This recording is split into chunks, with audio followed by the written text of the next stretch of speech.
టాలీవుడ్లోనే కాదు కోలీవుడ్లో కూడా న్యూ సీజన్ ఎంటర్ అయింది. అదే వాయిదాల సీజన్. సంక్రాంతికి రావాల్సిన జననాయకనే కాదు, ఇతర స్టార్ హీరోల సినిమాలు కూడా ఎప్పుడొస్తాయో చెప్పలేని డైలమాలో ఉన్నాయి. హీరోలు రాకపోవడంతో థియేటర్స్ కి కాసుల కళ తప్పింది. జననాయకన్ సెన్సార్ ఇష్యూలో ఇరుక్కోకపోతే ఈ పాటికే రిలీజ్ అయి సరికొత్త రికార్డ్స్ క్రియేట్ చేసేదేమో.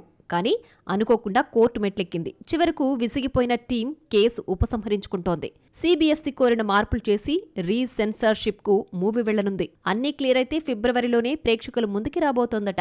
గత ఏడాది 100 crore ఫిల్మ్ లోడ్ చేసి స్టార్ హీరోల సరసన చేరిన young hero Pradeep Ranganathan love insurance కంపెనీని తీసుకొచ్చేందుకు నానా అవస్థలు పడుతున్నాడు.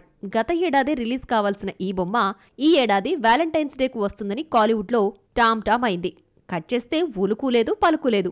ఇప్పుడు సమ్మర్లో రిలీజ్ చేద్దామని అనుకుంటున్నారట మేకర్స్. సూర్య ఆర్జే బాలాజీ కాంబోలో తెరకెక్కిన కరుపు కూడా ఎప్పుడొస్తుందో చెప్పలేని సిచ్యువేషన్. గత దీపావళికి అనుకుంటే పోస్ట్ ప్రొడక్షన్ వల్ల డిలే అయింది.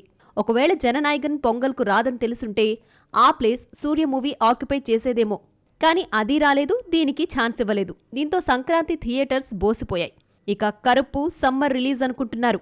అదే టైంలో వెంకీ అట్లూరి తెరకెక్కిస్తున్న సూర్య 46 కూడా సమ్మర్ పై ఖర్చీఫ్ వేసింది. మరి వేసవికి ఏ మూవీతో వస్తాడు ఈ సూర్యుడు? ఈ లెక్కన నెల్సన్ రజనీకాంత్ ఫిలిం జైలర్ 2 అనుకున్న టైంకే వస్తుందా?